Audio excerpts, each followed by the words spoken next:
We gonna talk about your favorite topic, food and headache.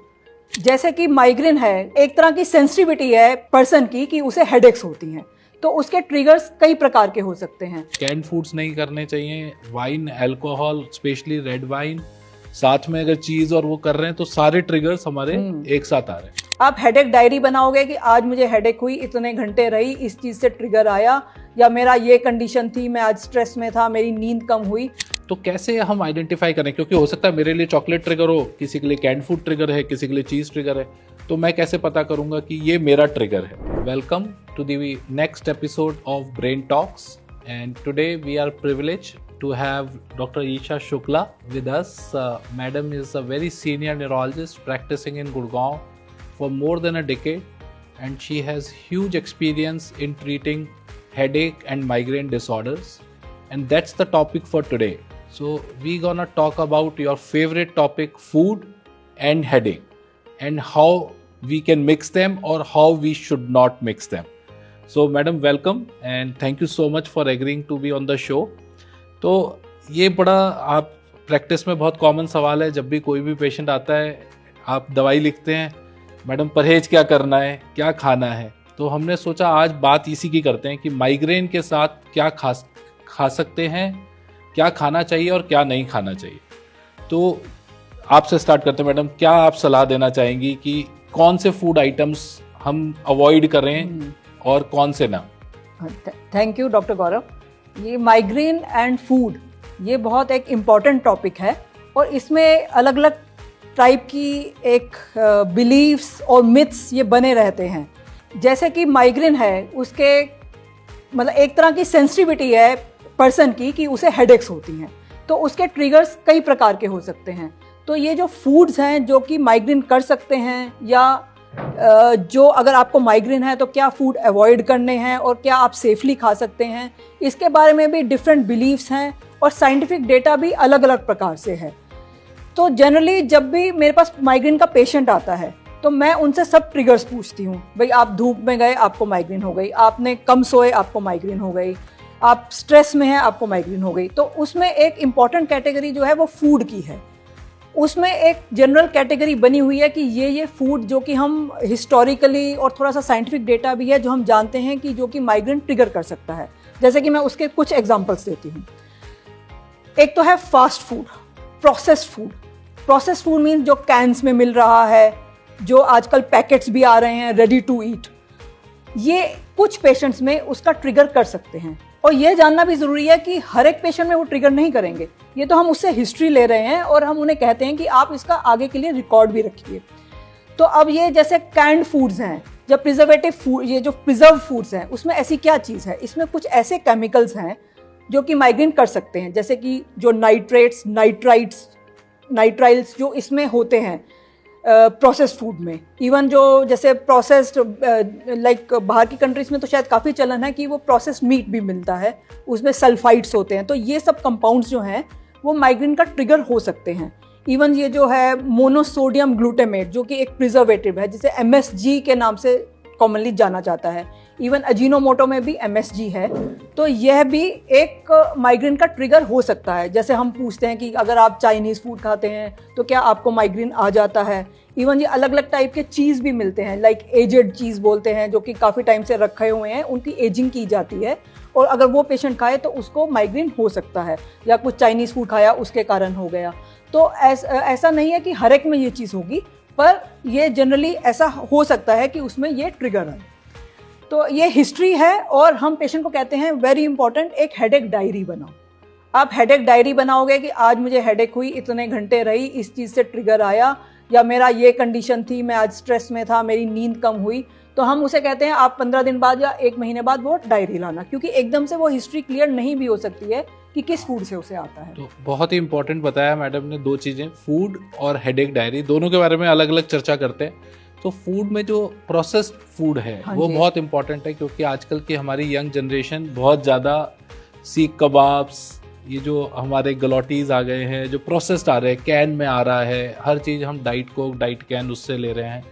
एक और जो important factor जो मैं अपनी प्रैक्टिस में देखता हूँ, जो पेशेंट्स आर्टिफिशियल स्वीटनर्स यूज़ कर रहे हैं, एस्पार्टेट जिनमें आता है, तो ऑल्दो साइंटिफिक एविडेंस ये कहता है कि अगर आप 30-32 से ज़्यादा वो एक दिन में करें तब होता है, बट जिन पेशेंट्स को ट्रिगर होता है, जैसा अभी आपको डॉक्टर ईशा ने बताया, उन पेशेंट्स को ये टेंडेंसी रहती है।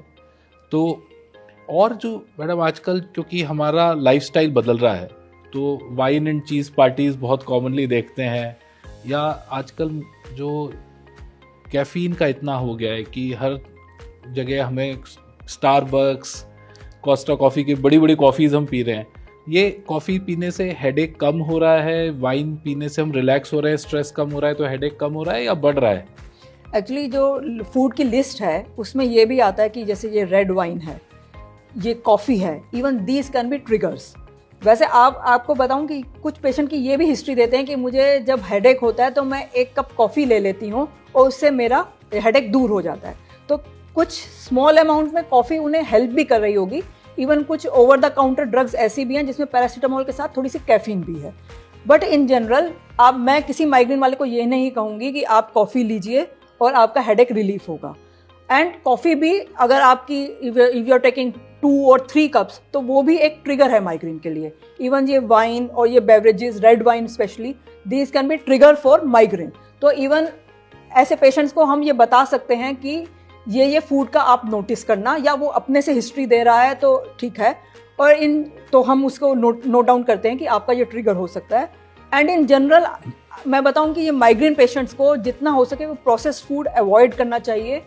फ्रेश, अब कहने को तो मैं कह रही हूँ home cooked food, but the lifestyle is so fast कि वो कितना पॉसिबल है, पर जितना हो सके हमें ये ट्राई करना चाहिए कि हम ये प्रोसेस्ड फूड जिनकी फ्रीक्वेंट माइग्रेन है वो इस चीज़ को अवॉइड करें। ठीक, तो processed food, MSG, artificial sweeteners, yes, artificial sweetener का भी है कि एस्पार्टिम ज़्यादा क्वांटिटी में इट हैज बीन शोन नुकसान देता है। तो कैंड फूड्स नहीं करने चाहिए। Wine, alcohol, specially red wine, साथ में अगर चीज़ और वो कर रहे हैं तो सारे ट्रिगर्स हमारे एक साथ आ रहे हैं।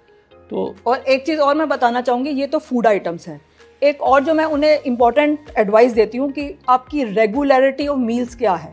आप सुबह उठे, तैयार हुए, तुरंत ऑफिस भाग गए, वहाँ पे लंबे टाइम तक चलता रहा काम, फिर आपका लंच का टाइम आया 3 बजे या 4 बजे, तो आप थोड़ी रेगुलरिटी ऑफ मील्स करें कि इतने बजे ब्रेकफास्ट कर लिया, फिर आपका लंच भाई 2 बजे या 2:30 बजे हो जाना चाहिए। तो मतलब food items are also important, और आपका मील्स जो स्किप करते हो वो भी एक ट्रिगर हो जाएगा। इवन कई बार फीमेल्स हमारी होती हैं वो बहुत फास्टिंग में बिलीव करती हैं, तो मैं उन्हें ये भी बताती हूँ कि भाई fasting to a certain extent, और उस फास्टिंग में भी अगर आप मिल्क और फ्रूट्स ले सकते हैं तो प्लीज़ टेक इट। तो इस चीज़ को भी आप ध्यान में रखिए कि आपकी रेगुलरिटी क्या है, और बाकी प्रोलॉन्ग्ड आवर्स ऑफ फास्टिंग उससे भी दिक्कत आ सकती है।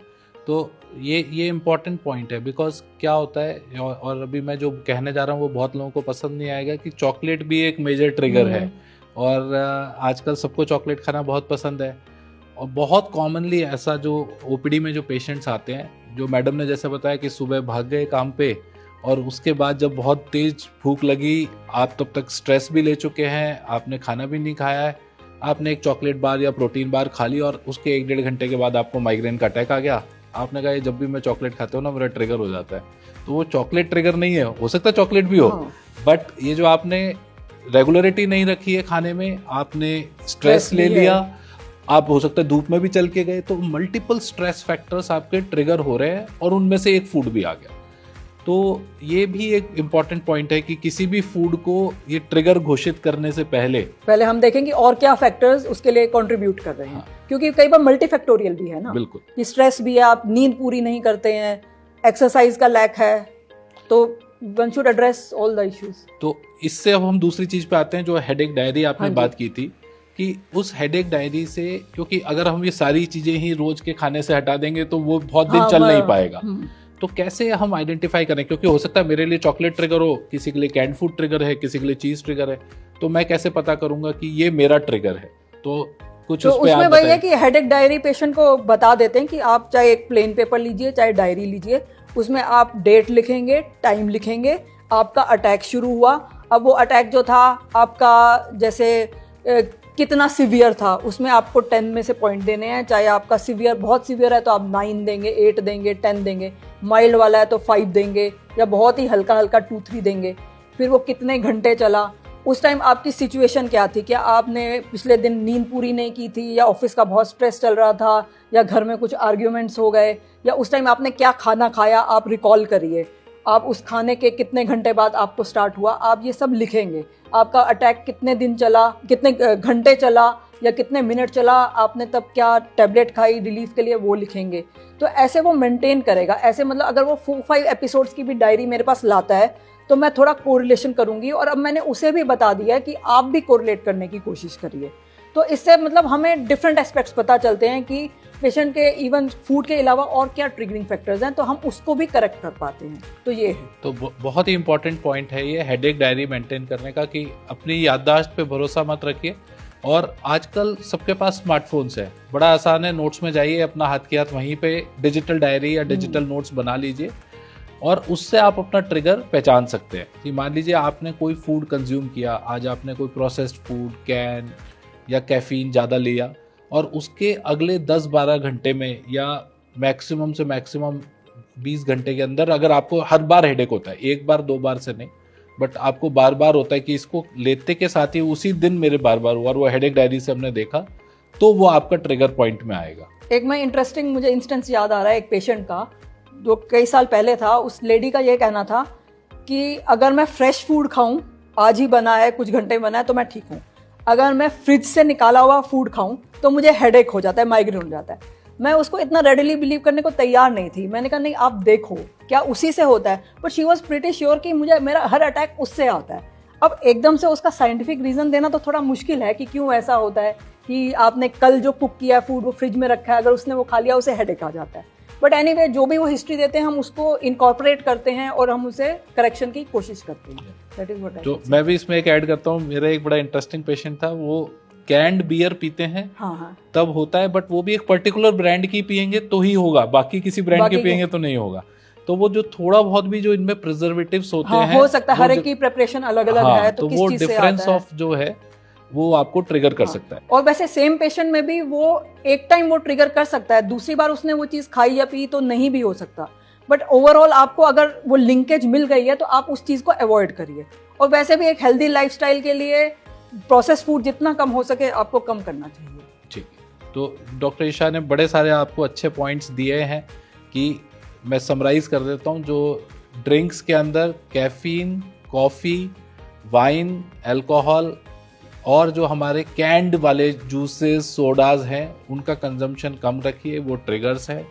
फूड के अंदर प्रोसेस्ड फूड, चीज़, आर्टिफिशियल स्वीटनर्स, ये जो सारी चीज़ें आती हैं, ये सब हमारे ट्रिगर पॉइंट्स हो सकते हैं। हेडेक डायरी मेंटेन करिए, ट्रिगर्स को आइडेंटिफाई करिए, और इन जनरल भी ये सारे फूड्स आपको एडवांटेज नहीं दे रहे हैं, तो इनका कंजम्पशन बेयर मिनिमम, ये जितना हमें जो लाइफस्टाइल के साथ हम कर सकते हैं उतना हमें करना चाहिए। और एक लास्ट बात मैं ऐड करना चाहता हूँ, और आपकी राय भी लेना चाहूँगा, कि एक्सरसाइज जो है वो कितना इंपॉर्टेंट रोल प्ले करती है, क्योंकि डाइट के साथ एक्सरसाइज की बात नहीं करेंगे तो एपिसोड पूरा नहीं होगा। तो क्या रेगुलर एक्सरसाइज से कुछ माइग्रेन में हमें फायदा होगा? मतलब जैसे ओवरऑल अगर आपकी लाइफस्टाइल सही है, आप सही टाइम पे सो रहे हैं, सुबह उठ के कुछ एक्सरसाइज कर रहे हैं, तो ओवरऑल आपका मतलब इवन माइग्रेन में भी उससे रिलीफ हमें आएगा। अगर हम थोड़ा टाइम हम एक्सरसाइज के लिए स्पेंड कर रहे हैं, सो वो भी बेनिफिशियल रहेगा हमारे माइग्रेन ट्रीटमेंट में। मतलब food plus exercise, regular sleep time, everything is important. तो डॉक्टर ईशा बार बार ये अंडरलाइन कर रही है रेगुलर, तो रेगुलरिटी बहुत मेंटेन करिए, स्लीप सही टाइम पे, उठिए टाइम पे, regular exercise, regular eating habits. तो जो प्रिडिक्टेबिलिटी है that will make our life easier. जितनी लाइफ अनप्रिडिक्टेबल है उतनी इवन मेडिसिन का रोल भी हम कम से कम ही करना चाहते हैं ना। आप पहले अपना लाइफस्टाइल करेक्ट कीजिए, जो भी आपके फूड में जो भी एरर्स हैं, जो आप ध्यान नहीं देते हैं, उसको करेक्ट करिए, और जितना हो सकेगा, हो सकता है आपकी मेडिकेशन की डोज भी कम होगी, और हो सकता है आप छोड़ भी पाएं अगर आपने ट्रिगर्स को रियलाइज कर लिया है। ठीक, तो बहुत बढ़िया। सो with this we conclude our episode, and I thank you Dr. Isha for giving our viewers such great pearls of wisdom. तो हमने जाना फूड के ट्रिगर्स, कैसे उनसे बचे, कैसे रेगुलरिटी मेंटेन करें, and I thank you enough for giving your precious and valuable time. Thank you.